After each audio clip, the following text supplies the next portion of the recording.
Hello everyone, and welcome to This Nintendo Life episode 134. My name is NBZ. I'm here on this Nintendo podcast, joined as always by Bally. How you doing, Bally? Happy New Year, NBZ. How you doing? I'm doing very well, thank you. It's been a good time over Christmas, playing some stuff. Lots of things got done. Smash Brothers had a deep dive. It was a good time. But we're not alone here, Bally. There's an elephant in the room, a rather large American elephant who's come across the pond to greet us finally. One whose name has been echoed through the hallows of this great show. He's become myth. It's Ali T in the flesh. He exists. He's a real person. Ali T, welcome to the show. Hello there, and Happy New Year as well to everyone out there. Yeah. How you doing, Ali T? How's it been? It's good. It's nice to be back here in the UK, back in Scotland, and I'm glad to finally be on the fabled TNL podcast. Yeah, exactly. You see, you're more fabled on this show than I think TNL podcast is in the wider world. Yes, I guess that might be true. I mean, I think TNL is quite a well-known thing now. I don't know. It depends on how you factor it. How many people do you know that have raised it? Yeah. Cool. All right. Well, we're here and we're going to talk about some video games and things like that. This is the funny thing is, like, the thing with Duality is you play certain games and, you know, you go on with them for a while and then I just blink and all of a sudden you've put 130 hours into Skyrim and you've played like 50 hours of Smash Brothers more than Bally or I have played combined. So you definitely pick your battles when it comes to certain games, and we'll get into chatting about those. But Bally, do you want to give us the lay of the land of what we're going to be talking about today? For the first segment of this show, we will be talking about games we have been playing, and then for the second segment, it's going to be our predictions for 2019. We've all got 5 predictions ready to go. We'll also have a quick flashback to 2018 predictions, which I'm sure are 100% correct, and see where we go from there. Yeah. Oh no, I'm definitely right. I know everything. I'm a what do you call him, Nostradamus? Definitely have the future in my brain. So clearly going to get full points there. So let's kick things off then, Bally. What video games you've been diving into over the Christmas break and playing recently?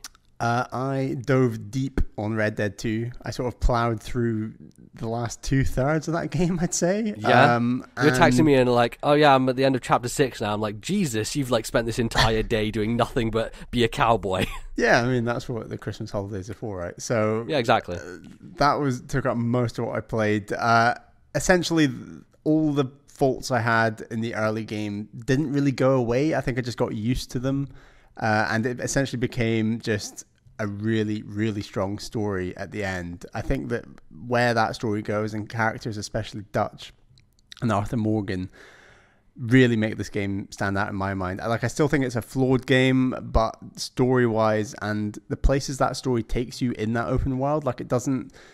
And like I talked about this, I actually did a top 10 games of the year video on our channel, so definitely check that out, where I do talk about Red Dead 2. youtube.com/ThisNintendoLife. Yeah, or it's pinned to my Twitter account at Ballyman91, so definitely check that out. But essentially, I think that game does a really good job of taking you to some cool places in that incredible open world that they create. On top of that, they have characters that you genuinely care about, and I just thought it really picked up in the end and could have been a near perfect game, but ended up having quite a few flaws. But yeah, it was an incredible experience. And it's very clear why it's so divisive, because if you really want to embody that experience and just let it wash over you, then it can have that effect. Now, I was listening obviously to all the Giant Bomb podcasts over the Christmas, and the way Brad Shoemaker was describing his experience with the game and the way that it just affected him and made him want to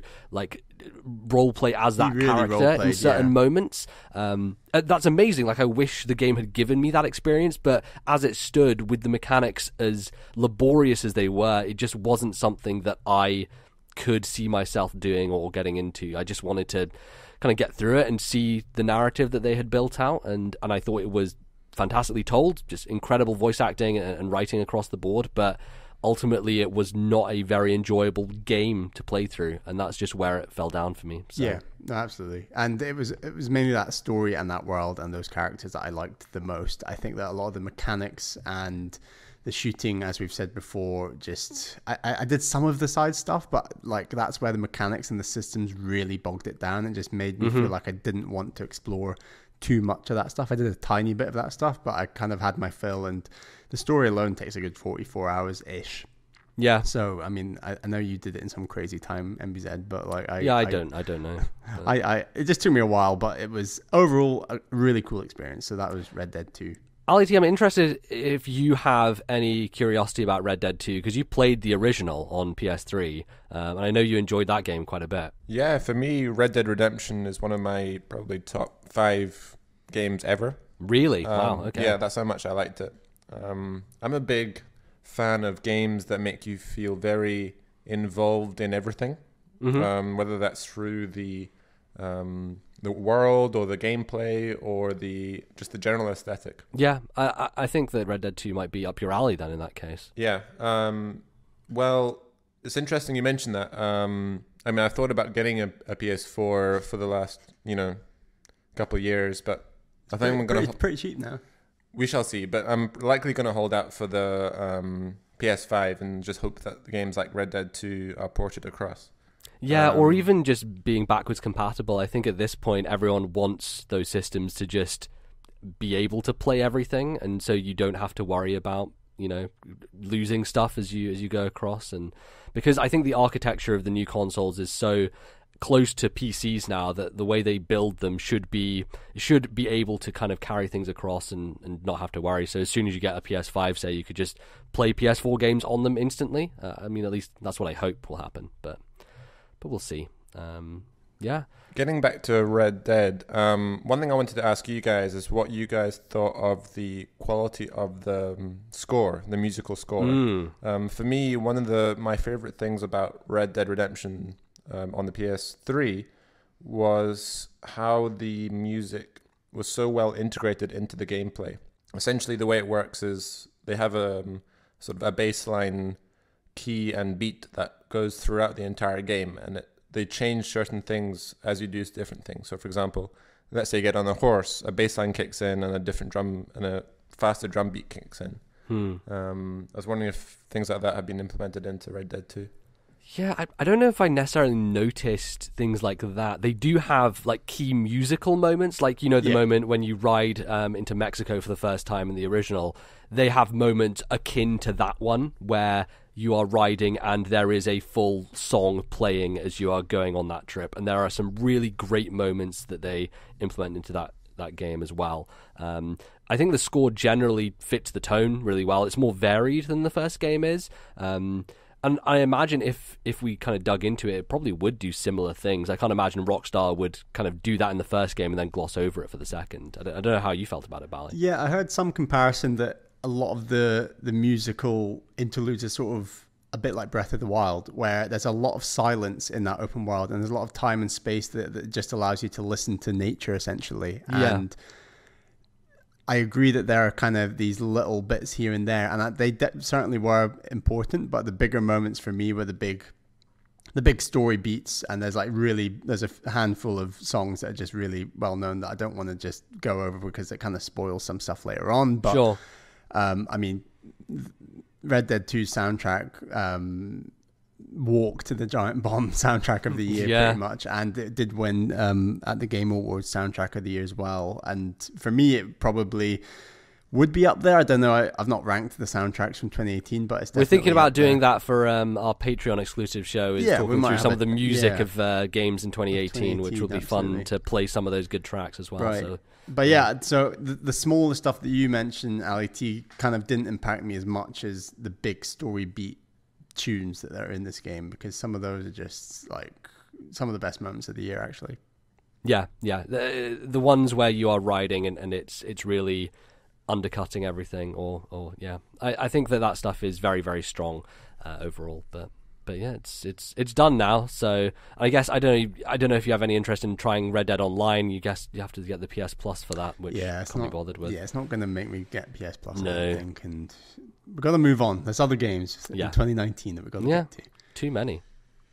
Talking of which, another game I played, a bit of DLC, just very quickly, played the packs 2 and 3 of the City That Never Sleeps DLC from Spiderman on PS4. So that's another game I really, really liked last year. I thought the second pack was very weak, like both plot-wise and what you're doing in those missions is very dull, but the third pack really picks up, and there's like a really cool boss fight that picks on from the story of that trilogy of DLC, and like there's some incredibly tough combat situations that they incorporate into both those packs, and like it does ramp up in difficulty in a way that I actually really enjoyed, and just love more stories and sequences taking place in that universe. There's really strong writing in there. It's really just an excuse to keep swinging around New York, isn't it? Like yeah, Spider-Man I mean, I just want more of that, like Yuri Lowenthal, Peter Parker character, and there's just more of that in this DLC, and it's great. You learn more about Miles and that, so it's great. I cannot wait for the next game whenever that comes. And this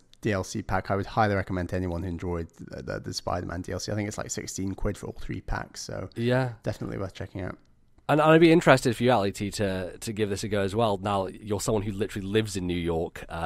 What you would think of that? Because actually, the other day I was watching a bit of Forza Horizon 4 footage, and it was going through the streets of Edinburgh, and it hit me in a way, and I was like, holy shit, this is amazing, seeing really this place that I know so well represented in a game. And I don't know if Spider-Man, like, is that... rigidly sticking to... They need some DLC packs that go out to the other districts. Exactly right, because it is just Manhattan focused. So, and I don't know how much you've been around that area since you've been there, but... So it's interesting you bring up that point, MBZ. My first sort of experience of New York was actually playing Spider-Man 2. Right, exactly, yeah. Swinging around on all those buildings. Going out to the Statue of Liberty, all that stuff. State Building, yeah, all that kind of stuff. And my experience of that was more of just the feel through the city and being able to get onto a nice vantage point and look around. Actually living there, you're kind of on street level. And so the feeling that you get is a little bit different. Having said that, it would have, I mean, I live in Brooklyn, so it would have been much nicer if there was like you said, the DLC that you could play in Brooklyn. Yeah. Have you guys actually seen the new Spider-Man movie, the cartoon? No, Bally's seen it. I have not. I really do want to see it though, because everyone is raving about it at the moment. It's very good. It didn't quite live up to the hype of some reviews that I've seen. I think story-wise, there are quite a few. It's definitely slightly more kid-orientated than I thought it would be, and it is quite... Some of the story beats are a bit like, oh, right, okay, and aren't fully explained. It's actually interesting in Spider-Man 2. I think you can actually cross the Brooklyn Bridge into Brooklyn in that game. You can? Not on PS2. Maybe on GameCube, but not on PS2. You can go onto the Roosevelt Island, but you can't go onto Brooklyn. Right, is that... Wait, does the Brooklyn Bridge go to Roosevelt Island? There is a bridge you can cross that takes you to another bit, and I thought that other bit was Brooklyn. No, it's Roosevelt Island. Okay. Anyway, essentially, you can't cross that bridge at all in Spider-Man PS4. So, and I imagine that clearly this game is getting a sequel, if not 2 sequels. So there's more of New York to go to. I wonder if maybe they're saving that for a later game in the series that they can do that with. It probably makes a lot of sense to do so, because otherwise, where are you going to go if you just give everyone the playground straight away? Kind of makes it useless. So. Yeah, but you enjoyed it overall and enjoyed the DLC? Yeah, I loved the game. I thought the DLC was strong. And even if you just thought the game was pretty good, I'd still recommend potentially at least trying the first pack of DLC, because it is more of the same. I think the highs of the main game the DLC doesn't reach the highs of the main game by any stretch of the imagination, but it's definitely up there, and it's just a great universe that I want more of. One thing I would mention about the DLC, MBZ, is that, first of all, in the movie, Miles, one of the characters, is from Brooklyn. So it makes sense for them to base it there. However, there aren't anywhere near as many skyscrapers in Brooklyn as there are in Manhattan. Right, okay. So you'd have to change the mechanics somehow to facilitate moving around quickly in neighborhoods that much closer to the ground. Right, yeah. Or you just have to limit it to the areas that do have skyscrapers. Yeah, no, I didn't think about that, because that makes a lot of sense as to why it would be so Manhattan focused, and why that's always the area people go to for Spider-Man stuff, is because the way that his abilities and powers work is conducive to that particular environment. Whereas when you're just like standard size houses and you don't have as large buildings, then yeah, that makes a lot of sense. I don't know. Yeah, maybe they would change the style when you go to those areas. I don't know, because there's certainly parts when you go to Central Park and all of a sudden there's no buildings around and you're like, oh, where am I can't stick to anything, I'm just going to fall into this pond. It's kind of loses your momentum almost to some degree. So yeah, I'd be interested to see how they implement that. Cool. And then finally, I beat Eagleflight on PSVR. So I started this when I picked up PSVR at the end of last year, but I just thought I'd properly do that campaign in 2019, and that is just a great game. It just gets the simple stuff right. It gets that simple idea of flying in VR feel good and work in a post-apocalyptic Paris. Like, that open world just feels great. It's detailed enough where it's interesting, but not so sort of, it's not bland like it is. Even though it can't, like, the resolution can't render like great detail, it still feels pretty involved, which I think is nice. I think that the mission structures are simple enough for what that game is trying to do, whether it's flying through rings, flying from point A to B as fast as possible, or just like fighting off other birds. Like you unlock sort of sonic waves that you can shoot, a bit like a space shooter. And yeah, I just think it's a really quality 3-4 hours VR experience, and I think Ubisoft has just done a great job with that. It's a really great package. Yeah, it's interesting because I always thought of Eagleflight as a multiplayer thing, because I believe they showed it off at E3 one year with some stupid celebrities and they were doing a race of some kind. I was like, okay, that seems like an interesting, I don't know, esportsy type thing they're leaning into, but I didn't realize that it was so kind of, it had been built out as more of a single player experience as well. How is it for people who find VR more tricky? Because I know that you had said that Caroline, similar to me, finds certain parts of VR quite motion sick inducing, and this one, because you're moving through the air, it feels there's a lot of forward propulsion, and I thought that because you dictate where you go with the pointing of your head rather than an analog stick, I thought it would feel very natural to someone who gets motion sickness, but for Caroline, after about 4 minutes, she needed a proper hour lie down, because it was just like, nope, it's just not happening. And she actually watched me, she's seen me play Astrobot, and she saw me play a tiny bit of dip into Super Hot VR just last night, and she was sort of thinking, actually, those experiences look much better because there's just less forward propulsion that's going to just make you feel ill. So that was probably my mistake, saying, oh, this game would be great to try out. So yeah, I mean, Alice, you tried a bit of Eagleflight yesterday, and that was your first VR experience. What did you think? So I loved it. I would say that flight is something which is very hard to the idea of flight is very hard to recreate in just a regular 3D game on a screen. So having it in VR makes you feel much more involved in it. There was one point where I flew up to the top of the Eiffel Tower and then dove off of it, and I actually felt like kind of falling in as a bird or in a plane. It gave you kind of a stomach sensation almost. A little bit, yeah. But it was, I think there's enough sensation going on around you to sort of take you away from that and not make you feel too like you literally are falling. I was glad to not have any motion sickness involved with it. So, I might be able to enjoy it, if I do end up getting a PS4 and buy the PSVR. I'd certainly recommend it to anyone who thinks that they haven't been affected by motion sickness in the past. But I can certainly understand why people would not be able to play it, which is a shame, but it's not for everyone. Yeah, and I think in the future we will get to a point where they'll have figured that stuff out a bit more, so that people who, I think even from the beginning when VR was first starting to become a thing, I think they've figured some techniques out. Like, there are certain games where instead of turning around and moving directly, they have kind of a teleport system, so it teleports you to the place you're going to be, instead of you moving forward without actually the sensation of your character going and messing with your head. So I think they are coming up with solutions for that stuff, but I think it'll take a bit more time before things that are kind of directly involved with movement are okay for people who find things like that a bit sickening. So, but we'll see. at least Bally is someone who just never gets sick in any situation when it comes to travel or whatever. So it's like the complete perfect test case for VR, I guess. You can probably do anything in VR and not feel sick. There was one point I played a mission. I was trying to get 3 stars on a very hard mission on Eagleflight. And I after this mission, I decided, right, I'm not chasing 3 stars anymore because that was just insane. But I spent like an hour just... Were you actually inside the headset for an hour? I was inside the headset for over an hour, God. just doing this one single mission it was flying through rings, and they were just in the most insane places, and I had to like do quick head movements and everything.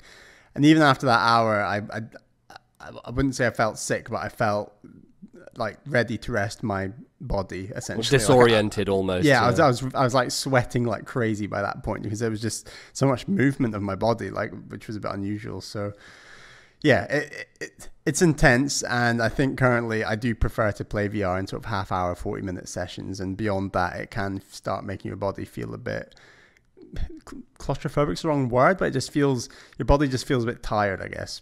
Right, and then you just have to adapt to it. And I think we'll all eventually adapt to it when it just becomes a thing. When we're all that's the cyborgs. future. Yeah, exactly. That's the future we're inevitably going towards. Right. Microchips will be in everyone's brains, so exactly. We might as well just accept it now and just put our headsets on and lie down and become potato people like in Wall-E. Hopefully play more PSVR experiences in 2019. There's a few in the pipeline I'm keen to try. Cool. Great. All right, well, we can move on then to the big game, which everyone's still playing. And Bally, you've not played as much. I don't know what's up, but you haven't been playing Red Dead, mate. Yeah, I know you're trying to beat. Yeah, but Super Smash Brothers is a big deal. Ali T, you've finished the single player World of Light. How are you feeling so far about Smash Brothers Ultimate? Because as someone who skipped the Wii U, last Smash Brothers game was Brawl. It's probably been a while since you've gone deep into a Smash Brothers. How are you finding it so far? So I'm trying to think back of what my thoughts were at Brawl. I think I was pretty young at the time, so I probably couldn't fully appreciate some of the more in-depth mechanics of it. Sure. However, from what I've done so far on Smash Ultimate, I like to think that the physics engine is much more balanced. It feels much more punchy. The players move when you want them to move a little bit more. It feels more responsive. I think they've maybe ironed out some of the more broken issues in previous games.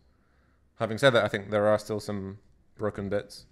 One or two issues. For those that listen to Bally's top 10 games of 2018, one thing that he mentioned was there were they had taken out some of the sort of lore, as it were, of the Nintendo universe. Yeah. So when you unlock spirits, you basically only have the image of the spirit, and that's it. I think it tells you what series it's from. But yeah, that's it. And you don't learn anything about it. And there's all these characters in there that I was never exposed to, and it would have been nice to just find out a little bit more about them. Right, and it seems like with the spirits, they are going way more in depth, like into the real minutiae, like stuff that is so obscure. And for the majority of people, they're not going to have any clue who these characters are. So a lot of the battles that have these really cool setups where they've really thought about it and they've like created a smart invention of like, here is a setup for this particular character. If you don't know what that character is or the context or what happens in that game, it loses all of its impact, and it's just like, I guess it's another fight that you do, and you don't really get anything from it, Having finished the single player, there's very little replay value in the single player.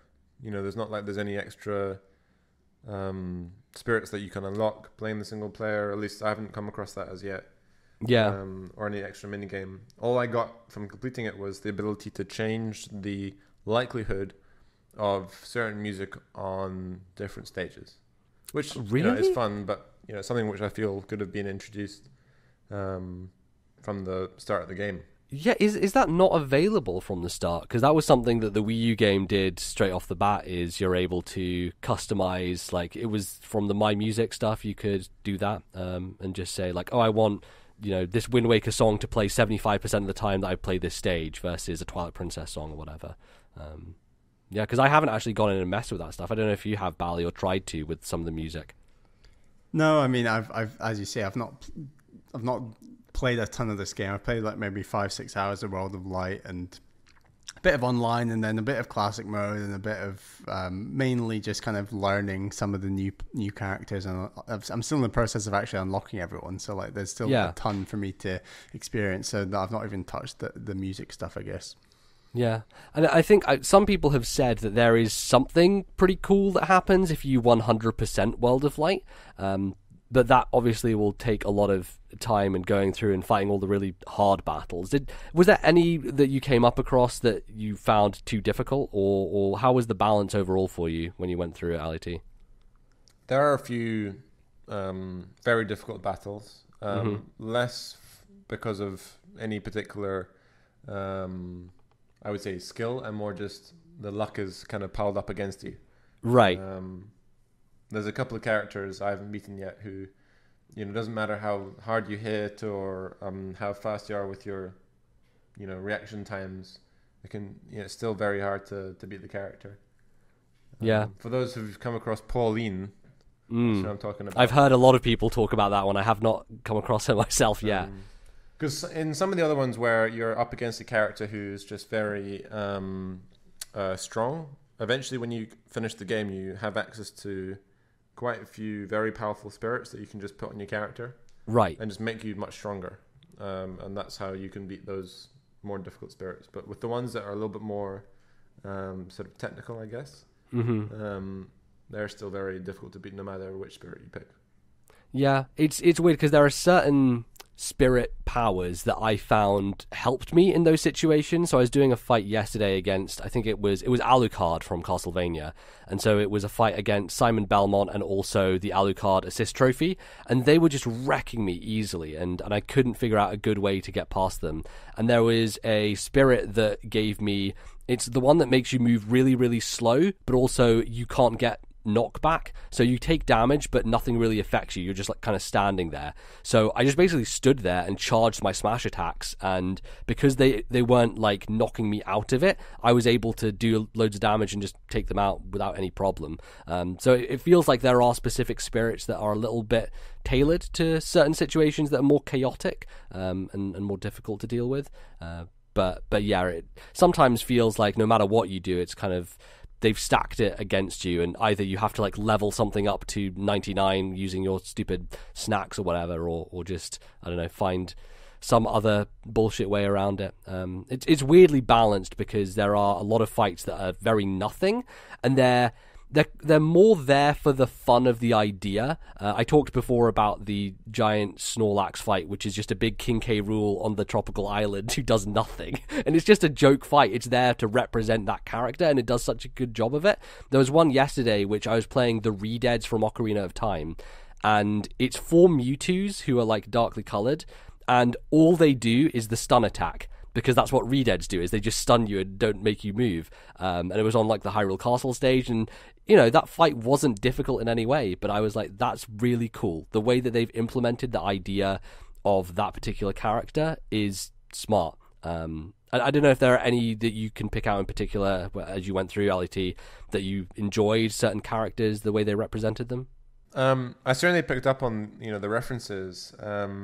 I tried more to sort of just try and get what each of them were, right? Rather than I'm trying to think of any particular that stood out to me. I can't think of one right off the top of my head. Sure, yeah. But I did enjoy that that mechanic that was part of it, and it made me. I think that's where it would have been nice if there had been a description of the character if you didn't know what it was, because then that would give you a reference as to what you were really fighting.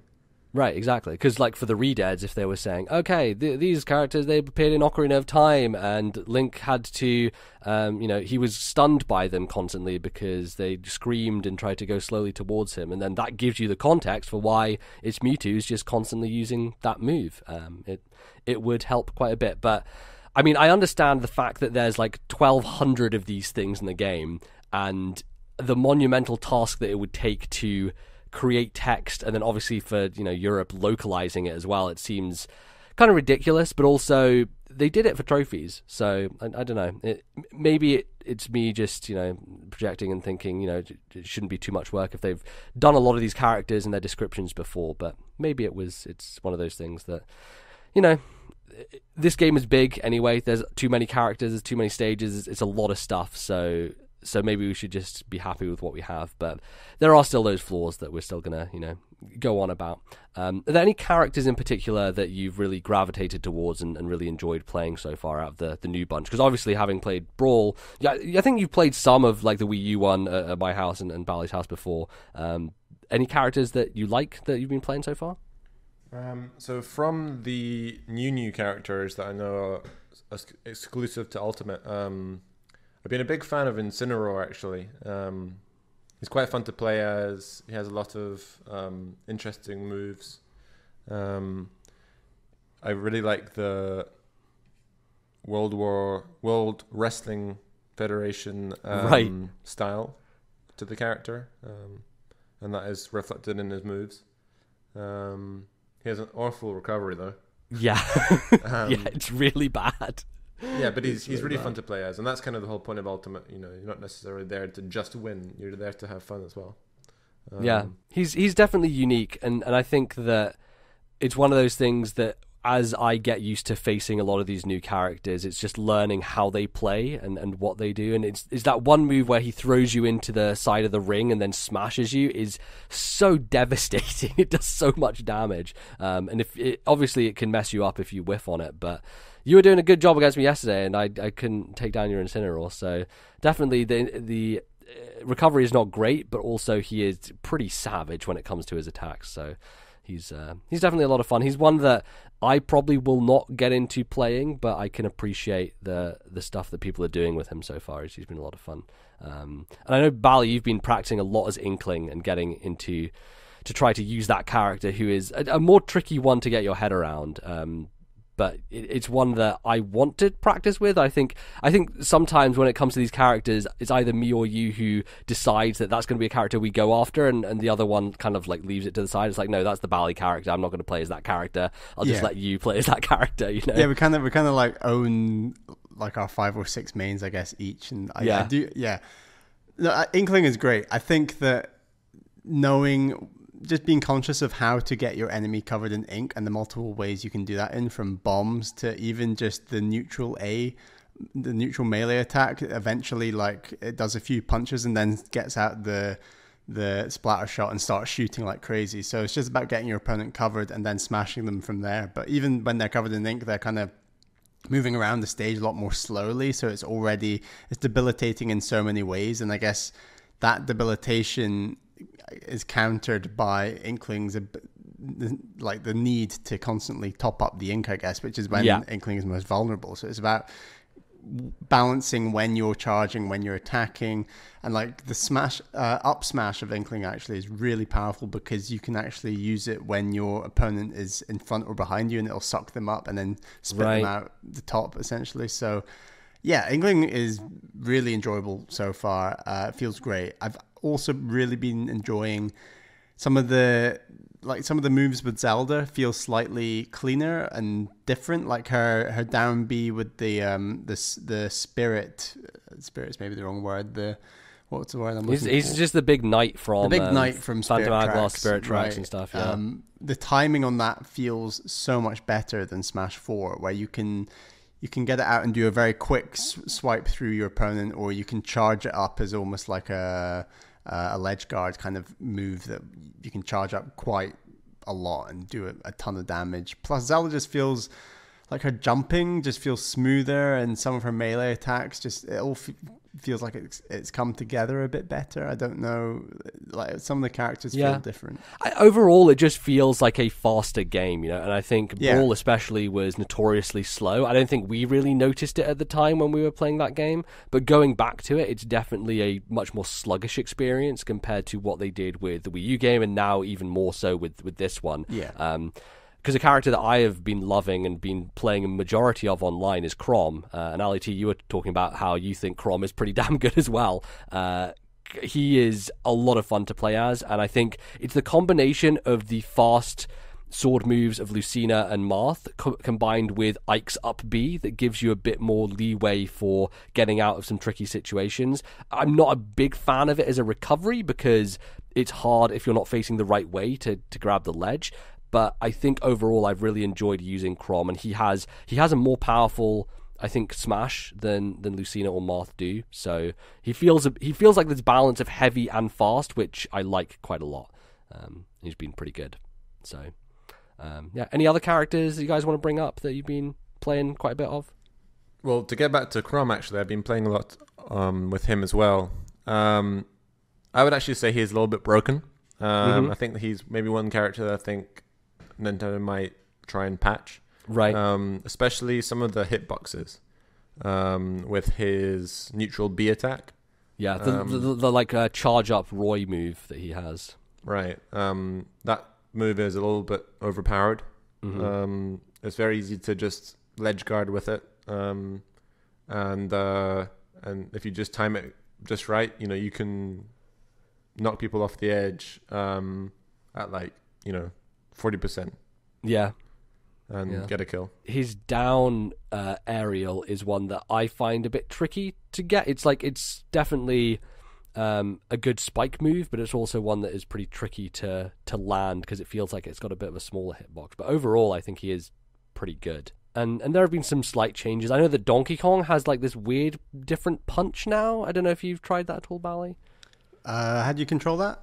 I don't know. I've seen people do it, and it's like this. He has like these two like circles that go around his punch. It feels like a really powerful one. I'm not sure if that's just his wind up punch or what. But yeah, I mean that's a move I never traditionally used, so I need to try that out because if that's changed, I need to see what it's like. Also, I like that Luigi's grab is now a plunger. Like he just uses a plunger on you and just grabs you and throws you away. Yeah, have you played any Isabelle at all, Ali T, at all? I think once I've played Isabelle. She's quite a technical player.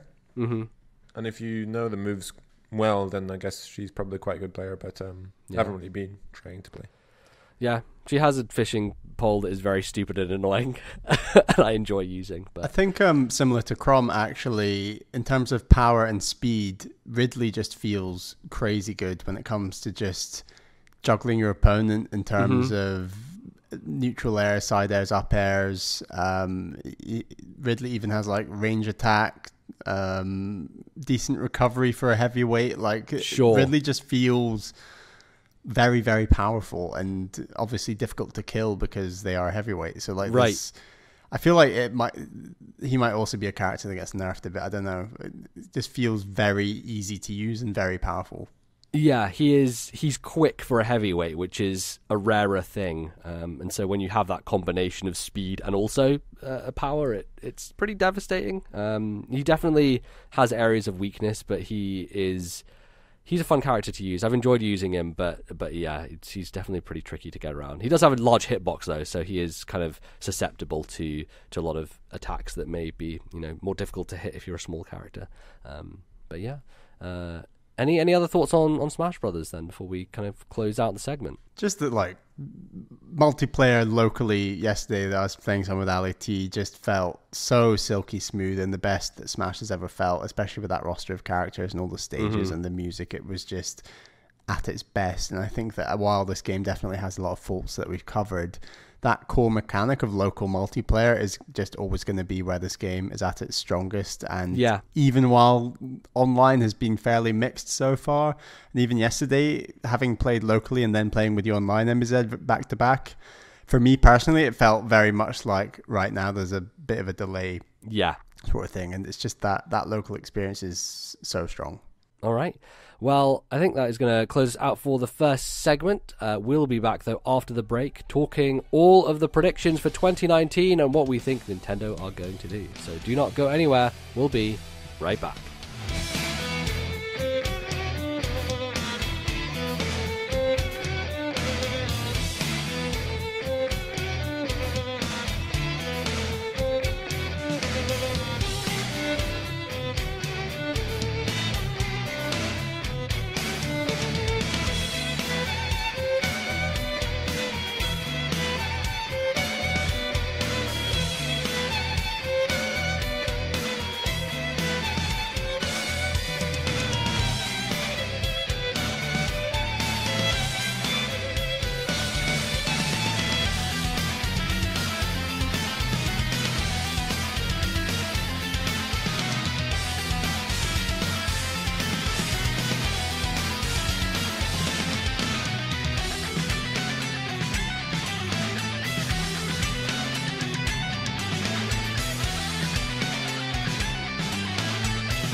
All right, everyone, welcome back to the second part of the show, wherein we are going to be doing some 2019 Nintendo predictions, seeing all the things that are going to happen in the new year, using our crystal balls to predict the future, and also looking back and seeing what dumb things we said last year, because clearly we got them all wrong, and that'll be a lot of fun. So I think we're going to start things off, Bally, by taking a look back at 2018 and the predictions we made. This is the fun bit. And see what we said. So we'll do like rough points out of 5. We did 5 each last year, so why don't we run through mine very quickly then? Okay. First prediction I had, Virtual Console would be coming out in the first quarter of 2018 before E3, so that never really happened at all. So that's 0 for that. Yep. Number 2, Metroid Prime 4 will be holiday 2018. That didn't happen. We still have not seen a single frame of that game. That game doesn't exist. Okay. By year end 2018, Switch will be close to, but not past, 20 million sales. There'll be no price cut in 2018, but potentially more bundles, colored Joy-Cons, etc. And then I said we will finally get a day-and-date release for a major third-party game alongside Xbox and PS4 on the Switch, and it will probably be from Bethesda. Okay. So, from a quick Wikipedia, sales are currently sitting around 22 million. That was of September 2018. So we're probably at least 23, 24 million by now. So that part was wrong. However, there was that Doom game that has been announced. When's that coming out? Doom Eternal. Yeah, Doom Eternal is coming out this year, I believe. So that's obviously Bethesda this year, day and date between all 3 major systems, including Switch. So I'll take half a point for that, because that's kind of 2 predictions. I mean, it didn't come out in 2018, but it was announced last year. Yeah. So that works. Also, Mortal Kombat 11 was announced, and that is day and date with Switch as well. Oh, nice. So, didn't know that. Number 4, there'll be a third new DKC game, which would be revealed at E3. It won't be retro, but it'll coincide with the release of 2 other DKC games on Switch. So that didn't happen. Well, we did get Tropical Freeze. They ported Tropical Freeze over, obviously. It's not worth a quarter point or a half point. I'll just leave it at that. Number 5, I thought there'd be some sort of Breath of the Wild take on another Nintendo franchise, like Open Spaces reinventing themselves, and either Pikmin 4, F-Zero, or Star Fox, and none of that came to fruition. So that was... I'll take half a point out of 5. Great. Really strong showing for you there, Bally. Good stuff. MBZ. Yes. You predicted The Legend of Zelda Redux. So this was utilizing Zelda 1 engine that they built for Breath of the Wild. If you remember, they had that tech demo, which was basically showing off a lot of the physicsy stuff they did in Breath of the Wild, but in a Zelda 1 perspective. So they were like using leaves to like blow fire onto trees and stuff, but with, Zelda original NES sprites and everything kind of up-resed. Right. So that didn't really happen. No. Project Octopath Traveler will be renamed Final Fantasy Octopath Traveler. Didn't happen. No. And surprisingly, that game did...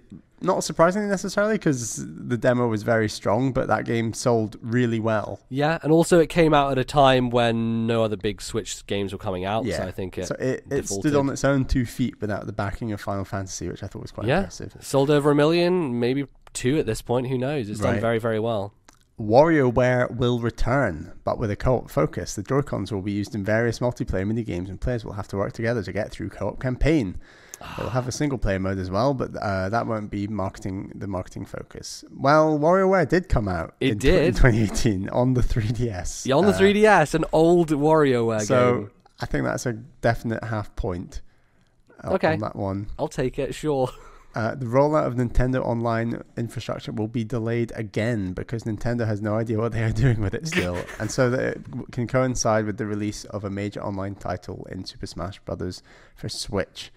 It will be the core Smash 4, but with at least 5 new characters, some new stages. Both will release November 2018. That's a pretty good prediction. It's close, yeah. Pretty good. I mean, we can round that up to a full point, I think, because we didn't know about Smash. Smash was in a spring direct, if I remember. It was, I think it was January, but it was late January, maybe early February. Yeah, and we're probably going to get a mid to late January direct again. I imagine we will do, yes. Why we've been. So, that's on 1.5 points so far. Bethesda will continue its support for Switch, seeing the positive reception to Doom and Skyrim. They will port some of their commercial failures like Dishonored 1 and 2 and Prey, hoping that the Switch audience will be more receptive as there is less competition on the platform for Western AAA games, and they've already had success there. But even more so, Bethesda will be working with Nintendo on a collaboration project that will involve a Nintendo IP. It will be revealed at E3 2018. Yeah, not really. I mean, they are putting their new stuff out, like Doom Eternal and Wolfenstein. I think this is worth a half point because it's your prediction essentially was Bethesda will continue to support Switch, which is what they're doing. So, well, I don't know. I think that's a bit soft because I think that was kind of inevitable. But sure, I'll take it. If you're going to give it to me, I'm not going to argue. So you get a total of 2 points, which is actually pretty good. That's actually incredible. That's like incredible. Ridiculous. And I got half a point. Yeah. So there we go. That was 2018. I won 2018. Go me. You won 2018. Sweet. All right. Well, I don't know. We have a lot of things coming up in 2019. There's lots of Nintendo games that are going to be releasing. Lots of things we know about. So it feels like it's more of a known year than last year was because there wasn't anything in the pipeline really. And there were a few things, but a lot of them didn't come out. Like Yoshi, we thought would be out last year, and it wasn't. So there's probably a lot more kind of flags in the ground, but there's still some room for making some predictions. So let's get this thing started. Ali T, do you want to kick us off? Do you want to give us your first prediction? Okay, so these were thought of at about 2 a.m. last night. Good, yes. As I am trying to recover from jet lag. Yes. So they're a little bit short, but I'll try and elaborate on them as I go into them. Okay. So my first one is to coincide with the hopeful release of a new Pokemon for Switch. Yes. They'll release Diamond and Pearl remakes for the 3DS. Kind of in the same engine as Sun and Moon. Okay. With all the same stupid features that Sun and Moon has that made me not want to buy it. So I didn't know if you had picked up Sun or Moon or not. So I played the demo that you got when you bought X and Y. Oh, they gave a demo with X and Y? I think so, yeah. I think you could download it after you completed it or something like that. So I feel like it's time for them to kind of get on the nostalgia train again and make some money off previous games. Yeah. I mean, it's traditional for Nintendo to remake stuff with Pokemon, and it is the time for the Diamond and Pearl remake, probably. The thing with 3DS is I still think that Nintendo are being very bold, so I'm not going to say that this isn't going to happen because I feel like a lot of people would predict it to be a Switch game, a remake, but also Nintendo have supported the 3DS to a degree that is way longer than they really should do. And I haven't really put a 3DS prediction of my own in here, but one of my I've got like 5 different things at the bottom of my list, which are just like one-line things that I think are going to happen. And one of them is there's going to be some 3DS game released for 2020 because why the fuck not? So I imagine that could be possible. It definitely seems like they have gotten a lot of juice out of the 3DS in terms of Pokemon games. They did, well, I guess they did X and Y, and then they remade Ruby and Sapphire, and then they did Sun and Moon. So there's still room for it to happen. Bally, would you go back and play Diamond and Pearl again? It was a special time when we played Diamond and Pearl.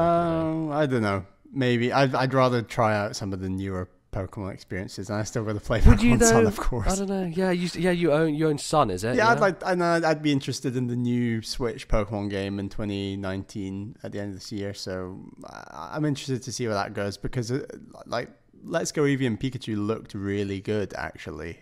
There was just aspects of it I was a bit like, I'll wait for the real deal sort of thing, you know? Yeah. And are you interested in Let's Go Pikachu and Eevee at all, Ali T? No.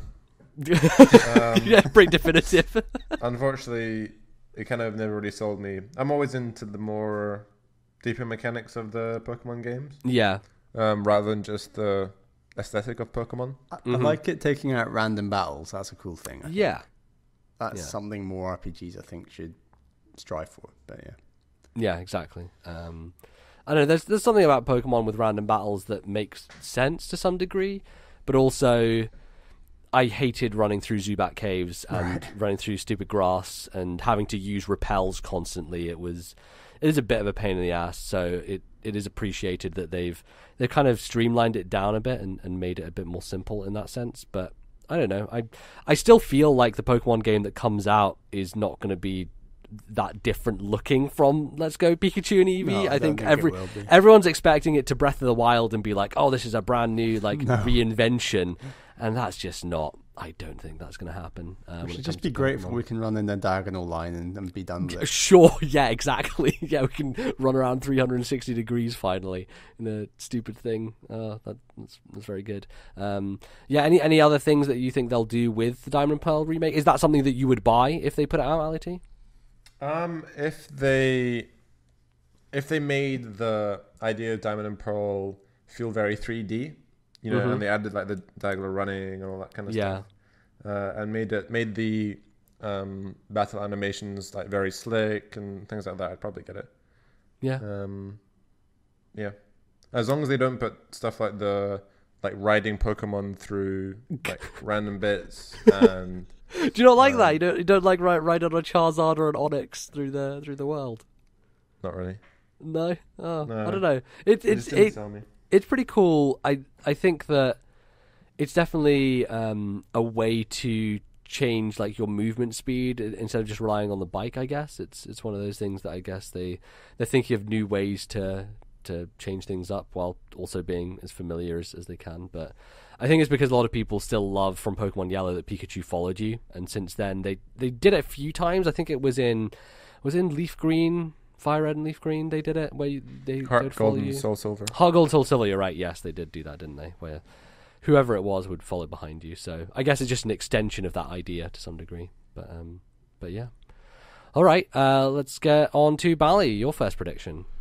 Metroid Prime 4 will not come out in 2019, and Wow. I think as a result, Nintendo will finally release the Metroid Prime trilogy on Switch in the summer. I think this will potentially be part of E3 and come out after E3, fairly soon after E3. I think it's also incredibly likely that either or both 3D Zelda or 3D Mario, some sort of collection remake kind of thing, is going to come to Switch in 2019, because I think this year we're not going to see a 3D Mario, Zelda or Metroid game come to Switch, and for that reason there is an ample opportunity to do some re-releases, collections, that kind of thing.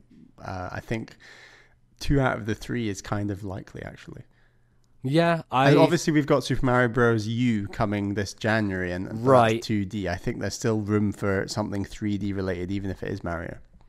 Yeah, would it be a collection of Sunshine and Galaxy and 64? Yeah, some combination. Or it might just be 3D World re-released on Switch. Maybe that's the most likely. It's the easiest, arguably. So, I mean, I'd love a proper HD remake of Sunshine, or Galaxy double collection might be quite likely. I think Sunshine would benefit so much from a remake. There are so many areas of that game that just suck ass and they should just improve on. It's one of those games that has such a great skeleton of an idea that doesn't quite land it in a lot of areas. Could you rebuild Sunshine in the Odyssey engine? Oh boy, yeah, please do that. I don't know. I think all of these are possible. I think of those, the most likely is probably the Prime trilogy, because there are a lot of people who haven't played any Metroid Prime because I mean, the first Metroid Prime came out in like 2002, and Prime 3 came out in 2008. So like, it's been a while since people have had the ability to play that. I mean, obviously it came out on the Wii U Virtual Console, but there's a lot of Switch owners out there who will not have played it that will probably want to give it a go. Yeah, it's a good way to build excitement for the new game. I definitely think that they'd have to retool it, because you have to play those games in handheld mode no matter what, right? So Prime 3 is a game that was only built for motion control, so they're now going to have to reverse engineer that one back to using analog sticks. It's kind of the opposite situation of 1 and 2, because they retooled 1 and 2 to be motion control accessible for the Wii version. So it's weird. Those games have gone back and forth constantly, and they'd have to do that again. But I imagine they would keep motion controls in there, because you can still do it with the Joy-Cons. So they'd still be able to do that. I mean, Ali T, you've played through Prime 3, and Bally, you're like on and off it right now. I'm kind of the person here who... I just can't be bothered to plug my Wii U in, to be honest. Yeah, I know. I'm the person here who probably dislikes Metroid Prime the most, so it's... I don't know. Would you be interested in going back to the original 2 Prime games, LAT? I'd love to play the first Prime. Yeah. I think just because it's such an iconic game, and if they made it really slick with good graphics, then I'd love to play that. It is like a landmark for a lot of people, and it's kind of always hits the top of the list when it comes to like top 100 games and stuff. So, lots of people like it. I think the Prime series is bad, but that's my opinion. But I do have a Metroid Prime prediction, which I'll just throw in here because we're talking about it. So I believe that Prime 4 obviously is going to be a 2020 game. There's no fucking way in hell it's coming out in 2019 when we haven't seen a single screenshot of it. It will have the most teasiest of teasers at E3 2019. We'll see some quote-unquote gameplay, but it will have a horror focus. It will be a lot more of a scary game, and I believe that it will have a subtitle, just like the previous 2, so instead of Echoes and Corruption, it will bring back a previous project that has gone unknown for a long time, Dread. They're going to call it Metroid Prime 4 Dread. And because the trailer will look very scary and horror-esque, Bally will now not want to play it anymore because it looks too scary. I'll have played Last of Us 2 by then. I'll be well ready for it. Yeah, sure. Yeah, you'll be strapped in. I certainly will not want to play it, but I'll inevitably buy it like an idiot and just let it sit there. Yeah, exactly. Fester. Yeah. So yeah, I don't know. Prime 4 is one of those games that no one really knows what it's going to be. I don't know if it's going to stick similarly to the previous games in the series, if they're going to try something a bit different with it. What happens if they show the trailer and it's not first person? What if it's a third person game? They could really do anything with it. I think that obviously invoking the Prime name means certain things, so it would be a bit weird if they didn't follow through on the first person angle, but it's time for reinvention. So. They're in danger of getting the Other M comparison as well the second they go third person. Potentially, yeah, but I think that they could make a third person 3D Metroid game that is not it doesn't look like that and doesn't kind of bring up those memories. So who's they? Who do we think is making this thing? I don't know. I mean, people are talking about Bandai Namco working on it. That they had a Singapore studio that was potentially working on it. I think that obviously it's some internal team at Nintendo is assisting, but I really have no idea, and I think it's just one of those big unknowns that everyone wants to know more about, and I inevitably will see some more stuff about it in 2019. It's just a question of what that is. So yeah, we'll see. All right, should we rotate back around? Ali T, what is your next prediction? All right, so my next one, and it's kind of in keeping with what has happened in Smash, is I feel like there's going to be a new Castlevania game. Okay.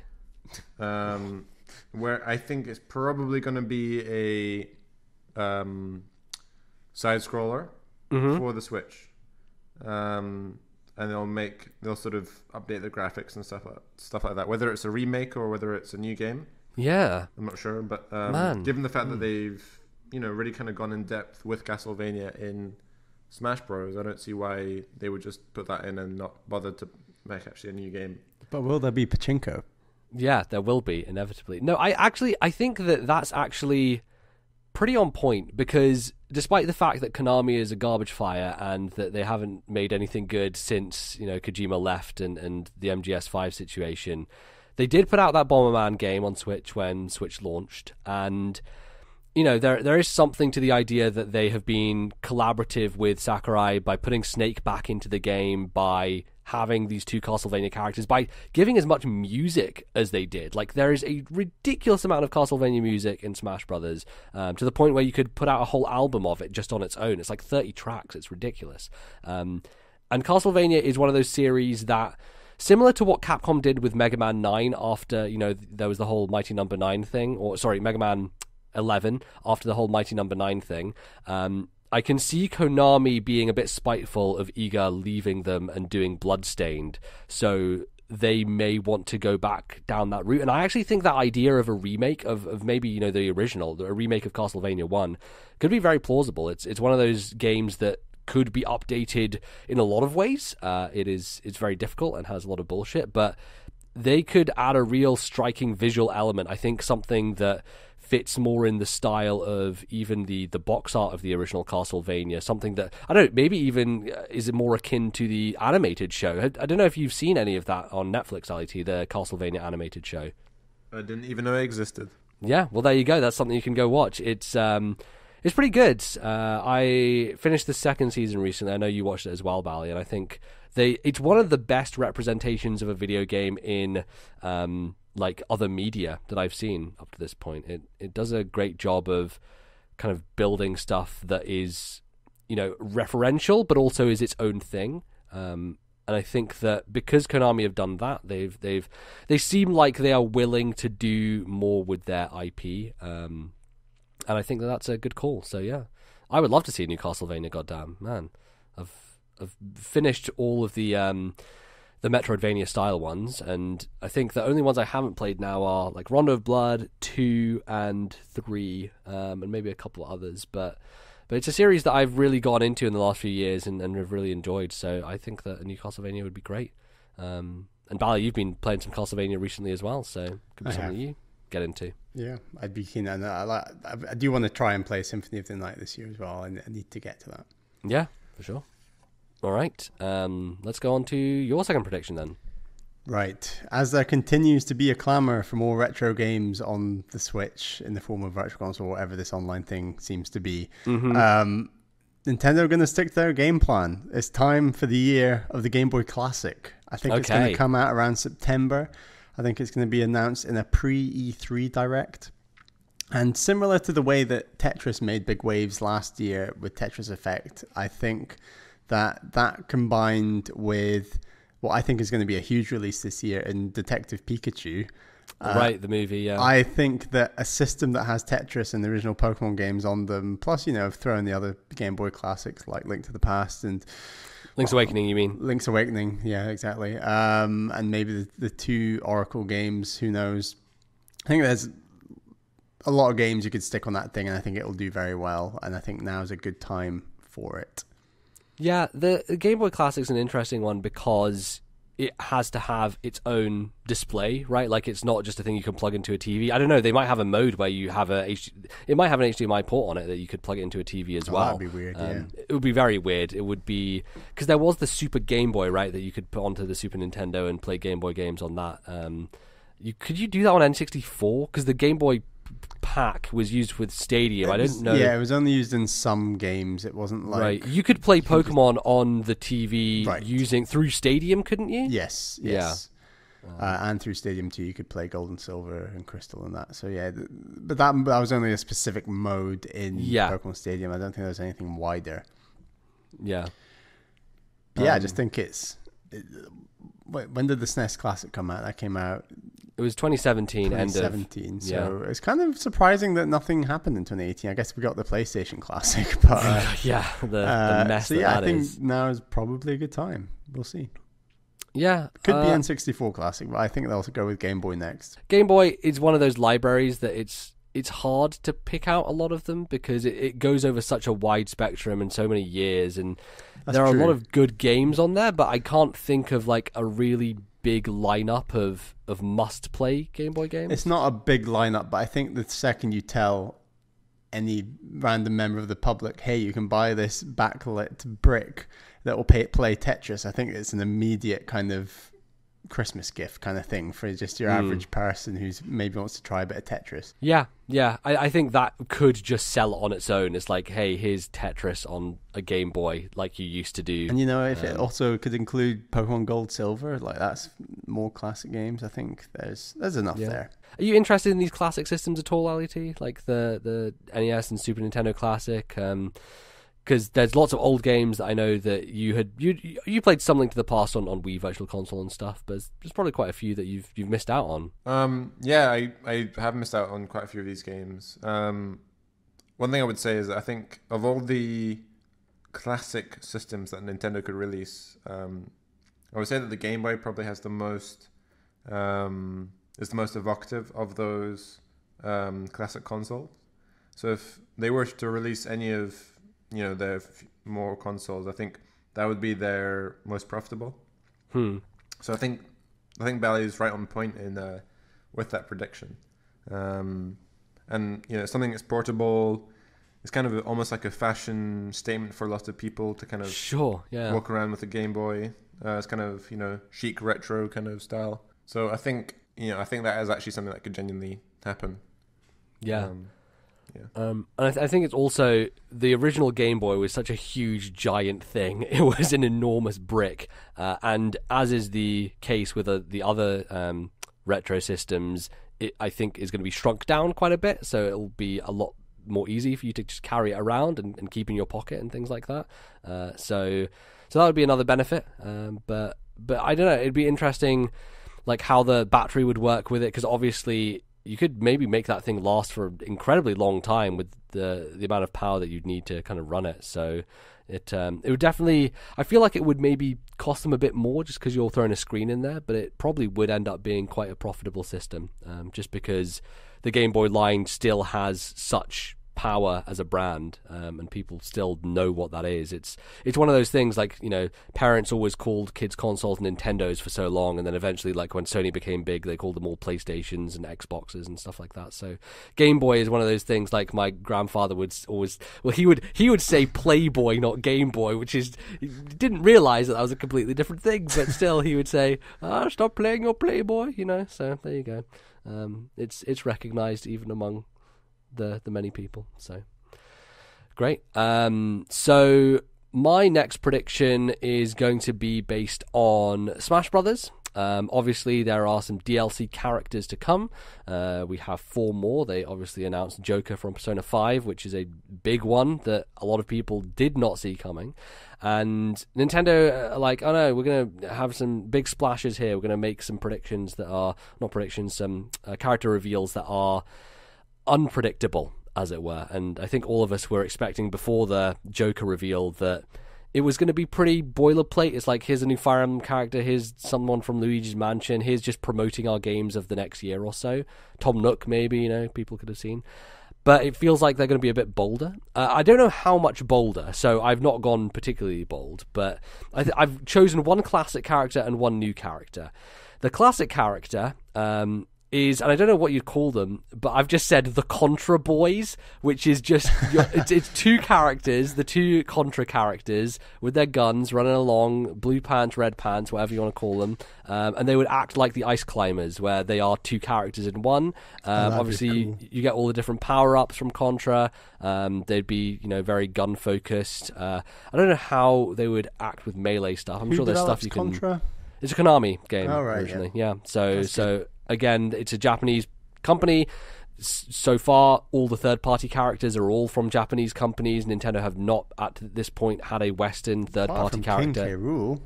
Well, that's a lie. Like, obviously, yes, Rare developed King K. Rool, but it's a Nintendo property still, so it still comes under the Japanese banner, despite the fact that he was technically designed in England. So because of that, I still think that they're not going to go into the Western third parties, unless potentially there's a surprise one at the end, which is that Banjo-Kazooie, is that fucking Minecraft Steve, who kill me if that's Minecraft Steve, please. Yeah, I don't think that's possible. So I think they would be a really fun, weird character, and also another classic from the lineup that hasn't been represented super well in Smash Brothers up to this point, and just a weird one. So I'd throw the Contra Boys in there. And then my new one would be 2B from Nier Automata, because it is obviously a...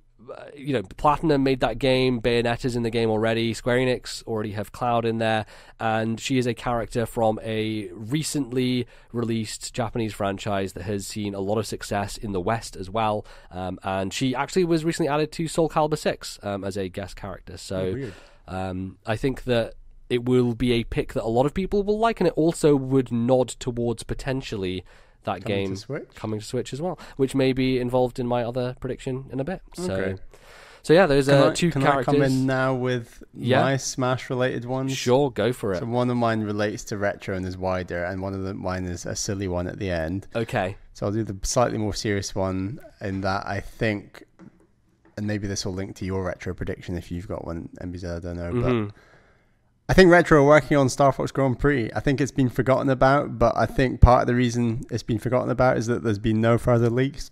And I think that part of the reason there's been no further leaks is because of the first leaks, and that, if that makes sense. Where I think that there's been a bit of a shutdown that, yes, this is real, but we just want to we don't want to give any more information out on this. And I think that it's going to be playable and shown at E3 and will come out later that year, probably autumn, just the pre-holiday slot 2019. And I think there'll be a brand new character in that game that will also be playable and will be one of the Smash DLC characters. Will it be a dumb animal? It'll be some dumb animal that's not one of the existing animals. Which animal? I want you to put your money down. Something reptilian that's not there's already some lizard thing. It's another type of lizard, basically. Yeah. Maybe even like a crocodile. You could have another crocodile in Smash Brothers like King K. Rool, and it'd be... Weren't all the evil dudes in Star Fox Adventures like crocodile people as well? I seem to remember there are a lot of reptiles in that game. They're like dinosaurs, yeah. Yeah, you're right, they are dinosaurs, yeah. Dinosaur Planet, of course. Yeah. I think they'll try and stay clear of that, and yeah, we'll see. I think that all that's going to happen, and that's what Retro's been working on. Okay. And then, I have another Smash one that I'll say is my silly one later. Okay. I do not have a Retro Studios prediction. Oh, right, okay. So, yeah. Do you have anything, LET? I think we're back to you. So my third prediction is in keeping with how Nintendo is trying to promote their brand in new and interesting ways. So for them, mobile gaming seems to be kind of a burgeoning place for them, especially on iPhone and Android devices. So I think they may actually develop a new IP and solely use it on mobile. What that is, I have no idea. But I think that would be an interesting place for them to go to. Yeah, I think that there's definitely room for them to do that. They did do so recently. There's a game that came out called Dragalia Lost, which is this very Japanese-centric like gacha game that they co-developed with, I can't remember which company it is, but it's a company that's big in Japan for mobile gaming. And I don't think that game's out on Android, so I haven't had a chance to play it, but it's very much like your standard mobile like RPG, like random chance get characters type of, like similar to Fire Emblem Heroes type of game. And that is technically a new IP in mobile from Nintendo, but it doesn't really feel like a Nintendo game. Like, it just feels like Nintendo have attached their name to this thing that is a generic Japanese mobile game, and so I wouldn't really count that. But they definitely could do that, and then maybe branch that out into a fully fledged game that comes out on Switch, so that they can get a audience with like this simpler idea, and then feed it back into the Switch audience. And an idea that I have not come up with as a prediction but keeps floating around in the back of my mind is like, a lot of people who are picking up Switch are people who haven't played Nintendo systems since at least the DS period, and there are a lot of kind of big games from that era that haven't been invoked in a while. So like, where's Nintendogs on mobile? Like that seems like one that is clear and obvious, and that they could do something with. And I think that a new idea akin to a Brain Training or a Nintendogs, like something that is more simple and more mass market, makes sense for them in terms of mobile. Are you thinking along those types of lines, Ali, or more like their traditional games? I hadn't really thought about it, honestly, in that much detail. But it was 2 a.m., so... Yeah. I think probably more like the casual gaming style. Yeah. If they're trying to appeal to a mass market, I think they'd more likely to go down that route. So yeah, maybe Nintendogs. I'm not sure, or something similar. I do think that there will be some new mobile stuff announced this year. I think the Mario Kart Tour that they announced ages ago, which is going to be a Mario Kart mobile game, we still haven't seen anything of, and I don't know when that will be released, but I feel like that might be the last game of the 5 that they had talked about that they were doing. Is that all that's in the pipeline that we know of on mobile from Nintendo? I believe so. I know that Wall Street Journal had reported on a potential Zelda game. Yeah, I remember that. Yeah. On mobile. I don't know what that would be. For me, like, Zelda on mobile has to be something that is like puzzle based, because I think that's probably the best way to represent that franchise. If you're just going to do analog sticks with a top down like 2D game, no thank you, that's not what I want. It's not what the system is built for. So I think they could do some clever stuff, but I wonder when that will be announced, or if it will be announced. Right. Mario Kart Tour, I imagine, is just going to be a straight up Mario Kart game, and you're just going to tilt the fucking iPhone, because why put any effort into innovation in mobile, because no one really cares about innovating in that space, and they'll make money regardless. So yeah, cool. I've got 2 left. Okay. MBZ, have you got 3 left? I've got 3 left. Yeah, Right, so I'll do one that links on for my Smash Brothers characters. So speaking of Nier Automata coming to the Switch, I think that there will be more late third-party ports, and they will mainly be from Japanese studios, as we've kind of seen the Western support. Obviously. The Western support of Switch has not been overwhelming in Bethesda, and now Blizzard with Diablo. I don't know, Blizzard might be putting some stuff out there, but it's so weird that like these companies like Blizzard and Bethesda are supporting Nintendo when they've just completely ignored them in the past.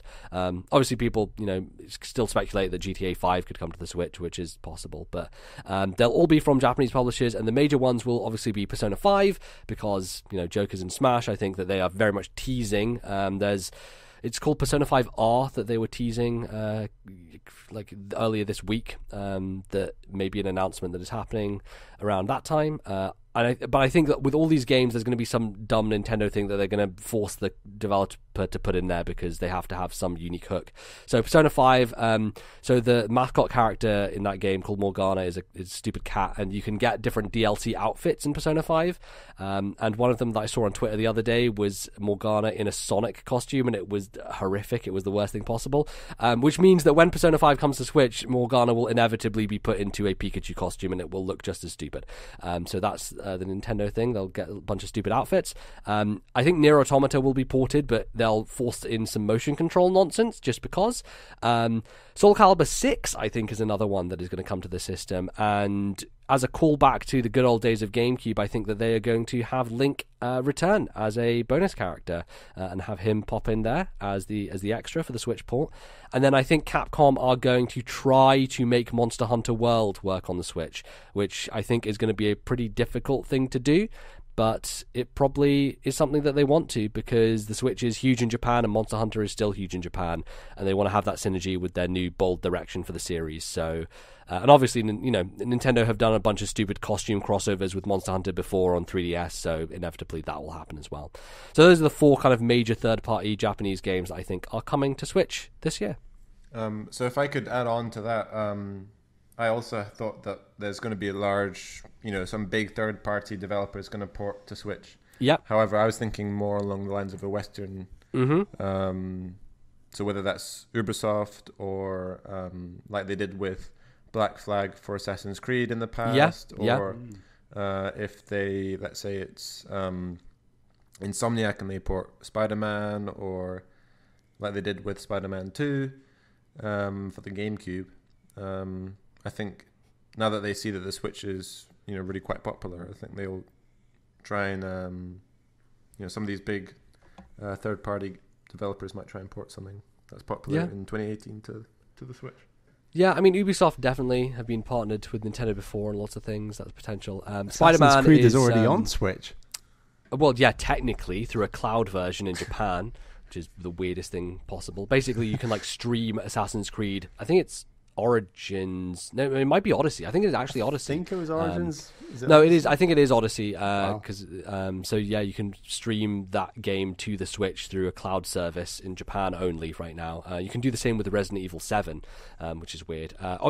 Spider-Man would be great, but Sony published that game. It's an exclusive, so unfortunately, that's staying on there. But there is possibility for big games. Do you think there is a chance of GTA 5 coming to Switch? I would love that. Or if it wasn't GTA, it would, Red Dead or something like that.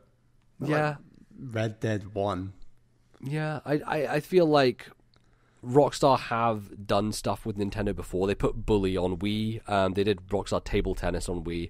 They work with Nintendo when Nintendo have popular platforms. So like they did Chinatown Wars on DS, and there was a top-down GTA game that I remember watching someone play back in school on Game Boy. So when Nintendo have popular platforms, Rockstar are usually there, but it's usually with games that are not their big tentpoles. It's usually with spin-offs and things like that. Right. Do we know how well LA Noire did, for example?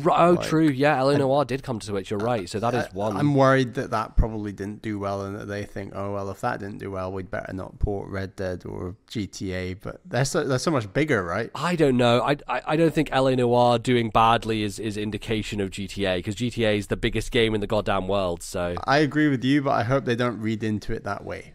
No, yeah, and I don't think they will. I think they put LA Noire there just because it was kind of a test bed type of thing, and because GTA 5 originally came out on 360 and PS3, the Switch is power-wise similar to those systems, so it could easily run the game. It's just a question of whether Rockstar want to put the work in to do it, especially when they've been crunching on Red Dead, and now they obviously are doing Red Dead Online. They're supporting GTA Online still, so it's potential. It's the further we get into the Switch's life cycle, the further away I think the possibility gets, just because it would seem like a thing you would do earlier on, but maybe not. Maybe it's Rockstar waiting until the system has a big enough install base to where they can benefit even more from the endless sales of GTA 5. At this point, it's pretty much over 100 million, so I don't know how much further they want to go with it. It's almost the best-selling game ever, so it's pretty good. All right. Any other third parties you think, Ali T, or does that pretty much cover it? I'm not sure right now. Maybe I like your idea of Soul Calibur coming back. Yeah, man. Soul Calibur on GameCube, loved it. You had the PS2 version though, didn't you? With it was Hihachi. amazing. Yeah, it was great. I love that game. We had great times playing that and doing like the stages where you could just fall off, like the ice stages, like infinite health, just knocking people off the stage. That was ridiculous. I love that stuff. I wish they had features like that in Smash Bros. Because some of the spirits are like that you can play. Yeah, and I think you can do some spirits like in local multiplayer. You can turn spirits on and off on the rules, but yeah, dumb stuff like that is great. Okay, who should we go to? Bally, should we go to you next for your next Sure, version? I've got two left. To my last semi-serious one. So I said this, I think, during my E3 predictions for 2018, but it's a good stat that basically since 1998, when Ocarina of Time came out, even disregarding Zelda remakes, there has been a brand new Zelda game at least one every 2 years. Yes. So by that logic, we didn't have a Zelda game last year in 2018. We had one in 2017. So by that logic, we should have one in 2019. So I actually think this year we're primed for a 2D Zelda being announced sort of in the same time as Link Between Worlds, so start of the year. So maybe even in this January Direct we might be getting, or later in spring, and then for it to come out later in the year. And I think that'll be on Switch. And I mean, it's been 6 years since Link Between Worlds, so it's been a long time. Oh my god! It has been a long time since a 2D Zelda, and well, I guess it's 5 years technically because we started this podcast when it came out. So it was like November of 2013. Yeah. And Link Between Worlds actually came out in the same year that there was some. I can't remember whether it was Wind Waker remake or Twilight Princess remake on Wii U. So my point is that like you could still get a 3D Zelda collection or remake on Switch, but also have the release of a brand new 2D Zelda in 2019. So yeah, I think it's a strong possibility this year, more so than my prediction from last year. Do you think it would be in line with Link Between Worlds, like a pseudo sequel to that game, like a third Link to the Past style game, or is it going to be something completely new? Are they going to? I think it'll be like Link Between Worlds, but there'll be some new creative mechanic in the same way there was in that one, where it was Link to the Past, but with a twist, where you obviously go into the walls. I think there'll be some new twist that. Trying to predict Zelda mechanics is like trying to predict the names of Nintendo consoles. Like it's one of those just really hard things that I find incredibly difficult. But I think there will be something in there. Yeah, it's interesting because that year, 2013, for the 3DS was a pretty banner year. And looking at the lineup for Switch in 2019, a lot of the franchises are the same. Like Animal Crossing was on 3DS in that year. We got Animal Crossing. Luigi's Mansion 2 came out in 2013. Fire Emblem Awakening came out in 2013. Like there's a lot of similarities. So the idea of a 2D Zelda falls pretty much in line with even Pokemon X and Y came out in 2013. You know, like it was a huge year for 3DS, and all the same franchises that came out that year are pretty much lined up to be Switch releases. In 2019. I also think the launch of the Switch with stuff like Mario Odyssey and Breath of the Wild, the focus was much more on look at the power of the Switch, and it's a home console first and foremost. Look at this and how powerful and impressive it is. I feel like we're now past that, I guess, honeymoon period where Nintendo are more confident to do more traditional handheld experiences. And I guess we saw that with Pokemon Let's Go Eevee Pikachu, which, I mean, it's very hard to argue it's a handheld game before it's a home console game, but it's closer to that idea than obviously something like Breath of the Wild. So if 2019 can hopefully be the first in, 2D Zelda, more traditionally a handheld genre, like hopefully that could be the start in, I don't know, later more original 2D Mario and, 2D Metroid and more stuff like that was so popular on 3DS coming to Switch. Yeah. I think that 2D Mario is still going to be a little ways off just because they're re-releasing the Wii U game this year. Yeah.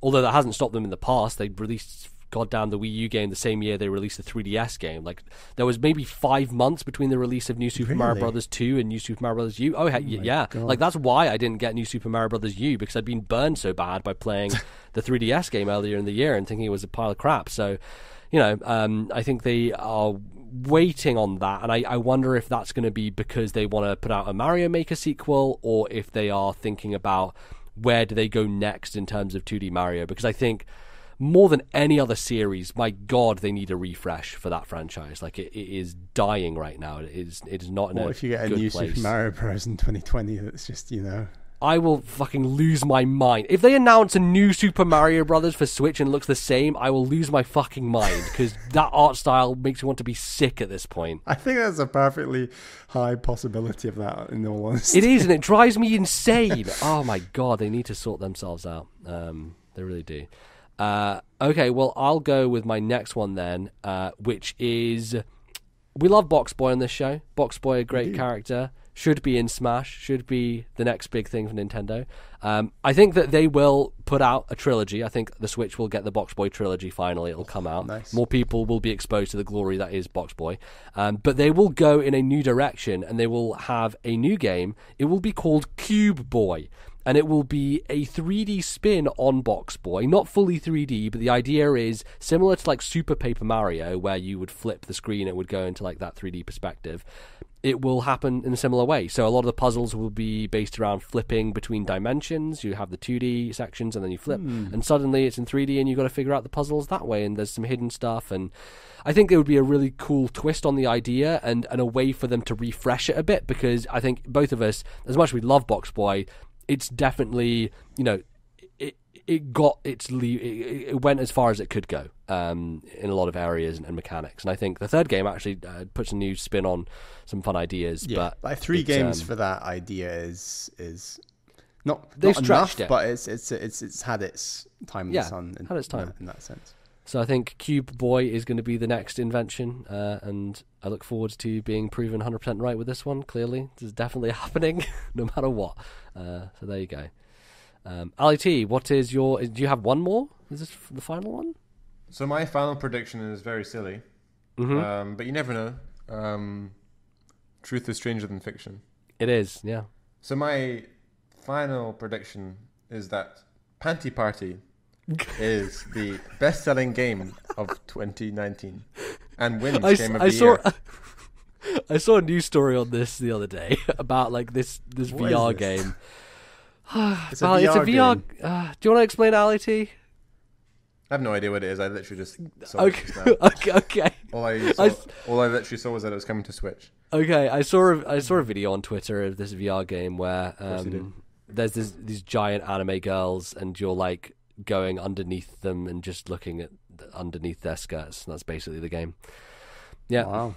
Yeah. There you go. It's pretty much it. It's great. It's really Japan for you. We're really pushing the envelope here. It's really good. I I feel like that game will sell more than it should do on the eShop. Is what I'm going to say about that. So I'm not going to. Is it coming to the West? Well, it doesn't matter. The eShop is region free. You can download whatever you want. So, perverts. Switch is their system. It's the perverts system is the Switch. Everyone loves it. Oh boy. There was that awful game as well that used the Joy-Con's HD rumble to simulate boob physics. That was very, very strange. Right. So yeah, there's lots of anime games exist. There's some weird stuff out there. Jeez. Yeah. Thanks for that one, Ali T. You're welcome. Okay. Bally, what is your final prediction? Right. Nintendo will reference Sony's absence at E3 during their presentation direct, or whatever they choose to call it this year. And they will basically say, it's a real shame Sony couldn't be at E3 this year because we've got a couple of characters we'd like to bring to Smash Brothers in the form of Spyro and Crash Bandicoot. And to my knowledge, they've been published by Activision since about 2008. So yeah, since Insomniac lost the kind of rights to Spyro, so they could yeah. do this behind Sony's back if they really wanted to, right? Yeah, they could. Absolutely. They own those characters. They are the IP holder. So, or they don't, and they can be more subtle. They can be like, we know that some people are missing from E3 this year, but there's a couple of people. But yeah, but there's a couple of characters we'd really like to show off here. I hope you enjoy, sort of thing. And it would just be a bit of a wink and a nudge, and be a bit of a meltdown. I think it'd be quite a moment. Yeah, the thing that gets me with Crash and Spyro is that it takes up 2 slots on the DLC character stuff, which is fine. I don't think the 5 is necessarily as hard line as it's been made out to be so far. There's always the chance that they go beyond that. I think it is because they're selling that right now. Like, people can pay for it. So I think they do have to be locked into a sense, because there's a stage and music tied into every character, and you can buy them individually, but also you get the pack. If they're that locked in, I think they would include both of them as the one. It'd be one pack. They wouldn't be separate. Right, or it would be one character, like Pokemon training. Right, yeah, exactly. That would be weird, but yeah. Which, yeah, and it's weird that we smush these 2 characters together when their games are so different, and obviously they were kind of competing against each other in back in the day. But they're both like associated so deeply with the PlayStation brand and mascot wise were the 2 kind of tentpoles of that era. So in some senses, like, they do go together. And neither of their games are on the PlayStation Classic. Right. Very true. And obviously, like, the Spyro trilogy is obviously going to be coming to Switch this year, like Crash did last year. So Nintendo will have that version of Spyro on their system. So yeah, that would be cool. I think it would cause a lot of meltdowns. I think a lot of people would be annoyed by it. But annoyed by them being in Smash, or annoyed by Nintendo creating a fuss? No, I think by them being in Smash. But like, at this point, a lot of the figureheads of PlayStation are in Smash Brothers. Like, Alucard is not a main character, but he's an assist trophy. Right, like, he is one of the faces of the PS1. Snake, Cloud, Alucard are all in Smash Brothers. And those are arguably the faces of the 3 most critically acclaimed PS1 games, like Symphony of the Night, Metal Gear Solid, and whatever the last one is. My brain just died. So they are all very, very clearly taken. So there you go. Anyway, I think that'd be fun. That would be fun. I would like to see that. I would like to watch lots of reaction videos of people getting mad / excited. It's a good thing. Okay, my final prediction. Obviously, a new Zelda game is coming out. I think that this is going to, and this is very out there, but this is going to be somewhere that people do not expect Zelda to go. Because a new Zelda game will be announced based on the world of Breath of the Wild, but it will be an online multiplayer game where people can explore the world cooperatively. And there'll be a lot of players, and you can, interact with people. The game map will be largely the same, but it will be set before the calamity, before everything gets destroyed. So, like, the world will be properly built and everything, and there'll be more towns, there'll be more NPCs. It will be more of a kind of alive world, as it were, instead of this kind of open post-apocalyptic one. And they're going to put in some new puzzles and dungeons that you can do cooperatively with people, and they're going to build some online infrastructure about it, and inevitably it's going to suck because it's Nintendo doing online. But yeah, I feel like they're going to try and capitalize on the online games as a service thing with Breath of the Wild, which is definitely not going to happen. But yeah, I think prediction that, I think they should use that world that they created in Breath of the Wild for something else, actually. And I know that on RFN they pointed out they should do Breath of the Wild Pilot Wings, where it's you just fly through that world. And yeah, I don't know. I think there's a strong chance, whether it's a Zelda game or a strange take on Zelda like your suggestion, that's not the last we've seen of that world and those assets, yes, we'll see. Yeah, and I think that by making it the same game map, it requires less work, but also you can modify it to make it... Well, it could be set after the events of Breath of the Wild even, It could be set in the world where they have rebuilt everything and everything is kind of fine now. Or do a Red Dead 2 where the game map of the first game is within the second game. Sure, yeah, like potential things like that. So I think that could be an interesting way to approach it, and it means they get out a game faster, and it's also in a place and setting that people already know and enjoy. So yeah, I think that one of the things that set me down that path is when Anuma was first describing what the next Zelda game would be. Is like, we're rethinking the conventions of Zelda. We're also thinking about like what would multiplayer be like in a Zelda, and maybe that segued into Triforce Heroes, which came out kind of before Breath of the Wild, but after he had kind of talked about that. But maybe there is space for them to explore multiplayer in the Zelda world a bit more and see what neat ideas they can come up with for that. So yeah, those are our predictions. 5 predictions locked in. Lock them in for next year. Some obvious ones there, I think. Also some very off the wall ones. I think Ali T with his panty prediction is clearly going to take all the points. So yeah. Any other little things that we may think about next year? There's some games we haven't checked in with. What's the state of Pikmin 4? What do you feel about that game?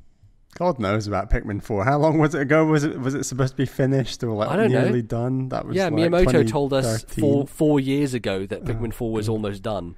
So that's good. I don't think we see it this year. I think there's enough like games, a bit like Animal Crossing, that's kind of more light-hearted, more bright, that kind of cute style that I think you don't want to get in the way of 2 cute games, I guess. And plus we got like Kirby and Yoshi coming in 29. Not Kirby, sorry, just Yoshi. Kirby's already come. But I just think there's not room for it, strangely enough. Yeah. Any games that you're looking forward to in particular, Ali T, on Switch this year? Some of the rumored games, like for example, a Metroid remake, Prime remake, or Prime 4.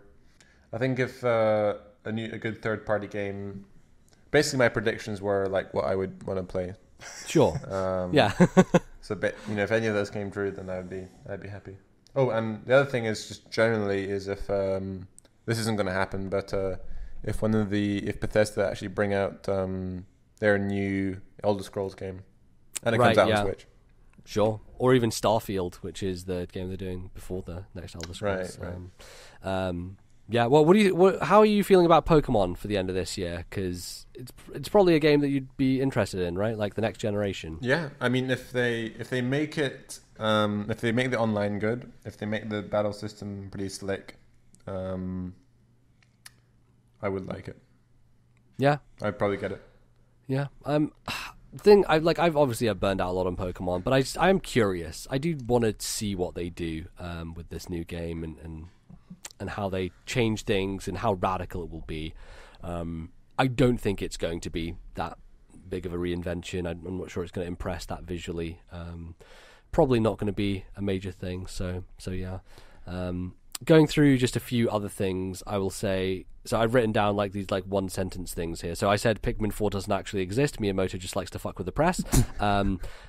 I said Pokemon will not impress visually and won't be a big reinvention. I said there will be another fucking Kirby game just because. Probably.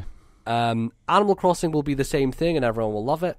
And also 3DS, some bullshit will be released from 3DS for 2020. It's a really bitter little fight. No, I mean, yes, that is what it is. It's my little bit of segment of like, these things are just going to happen, and we're going to live with them. So we also had an email with their predictions. So I should say on our Discord server, James from Vancouver in Canada has a few predictions. So it says, "Hey lads, thought I would write in with some predictions for your upcoming episode. Try to have a good mixture of realistic and zany predictions. Have a happy new year." So we just maybe have a quick chat about each of these individually? Yeah. But sure. Number 5, when the new 2019 Pokemon games are released, Nintendo will simultaneously announce a surprise 6th new Smash Brothers character, a Pokemon from the new game, and that will be free for download if you have Smash registered to your Nintendo account while playing. So that's interesting. Where we talked about like you were adamant that they'll keep the 5 slots, MBZ, and this idea is that this character will just be free. So maybe that would usurp the 5 slots that people have paid. So similar to like Piranha Plant, if you buy that game, you get that character. Yeah, maybe. That's potential. Number 4, a Switch redesign will be announced that only plays games in handheld mode. Buttons are built into the console instead of detachable Joy-Cons. It will be called Switch SP as a nod to the Game Boy SP.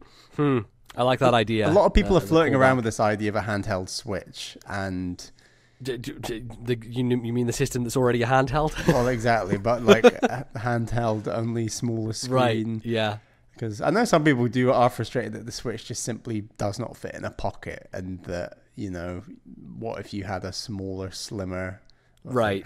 It's not a console I can just take with me like the 3DS. Like, I never really had a case for my 3DS because I just took my 3DS, whereas the Switch, like, I have to have a case for it because it's not portable in that way.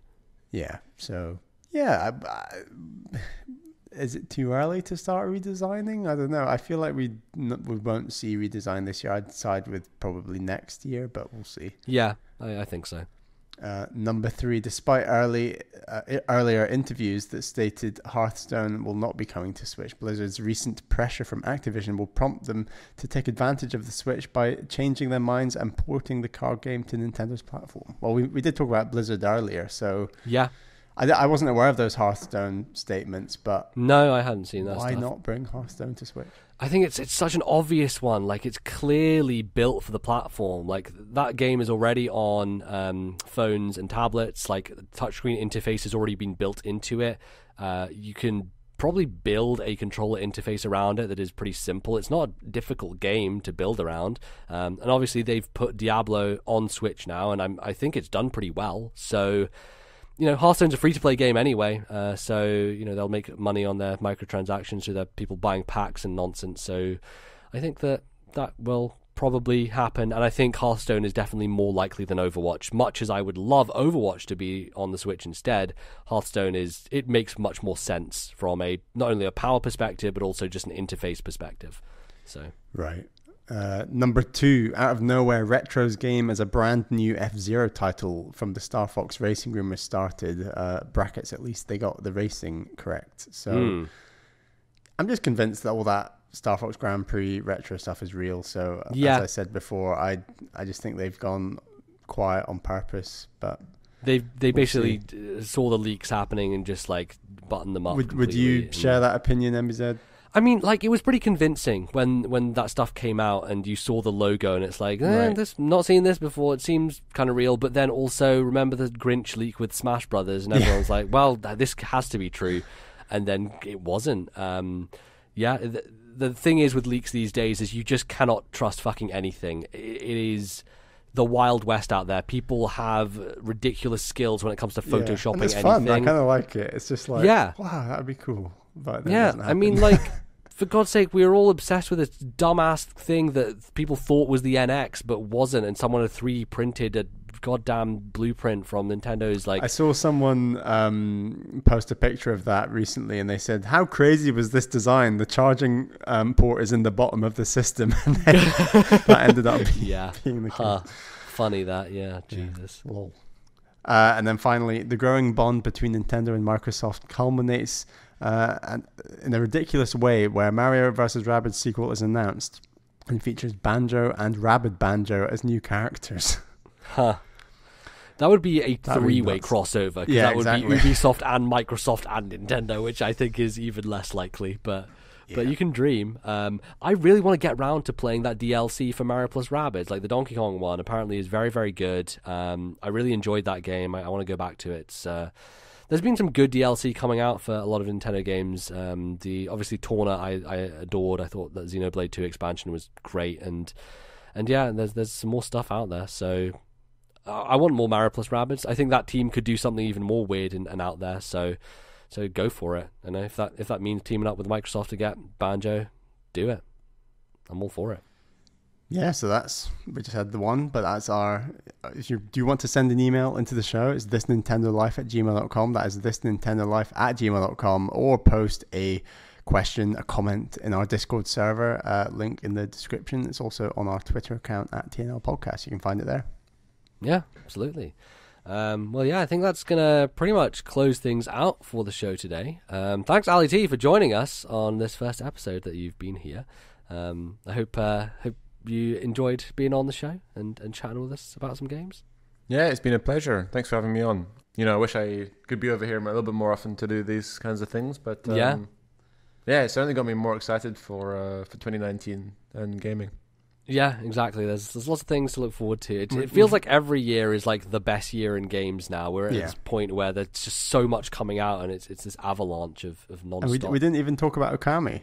I know. So, like, Ali T, give us your Okami MBZ's going minute. to hopefully play that this year, and then we can maybe have another podcast on that.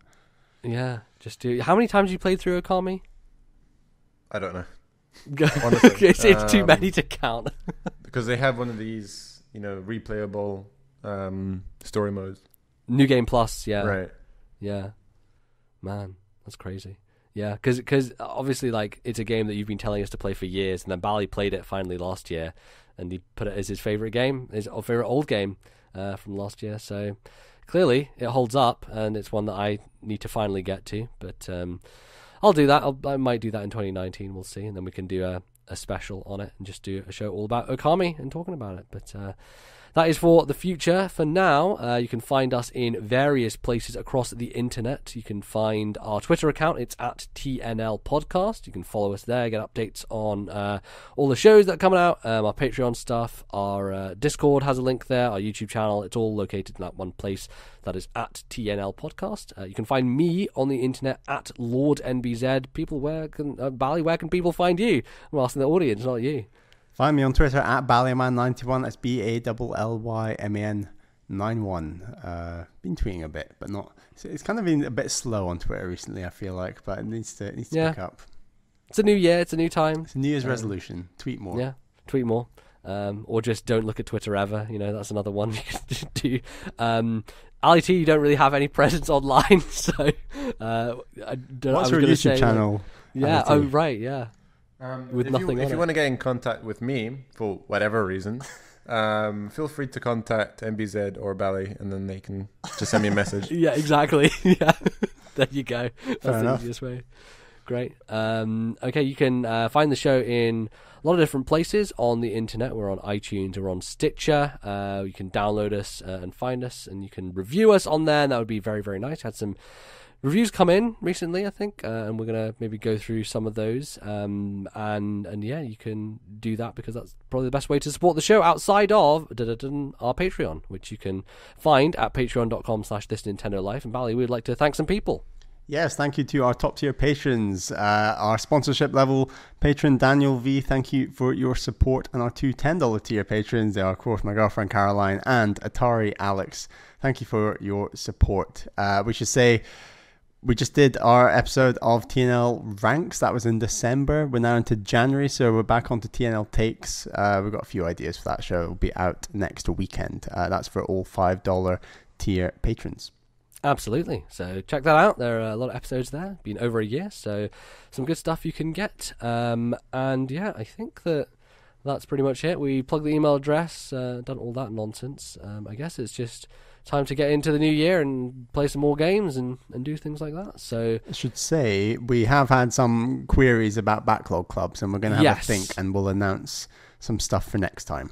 Yes, yeah, we'll have a think through about what games we can do for the next Backlog Club and have some fun discussions on. Yeah. So be Hopefully prepared for put it out that. to a vote again.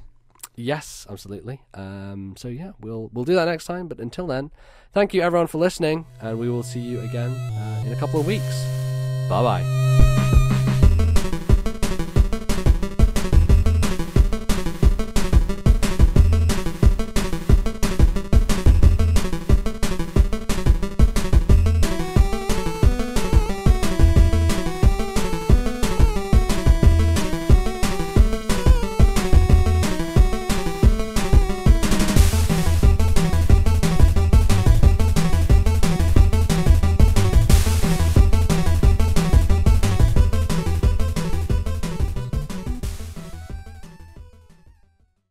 The musical interlude used on today's show was a remix of Brinstar Depths from the Metroid series in Super Smash Bros. Ultimate.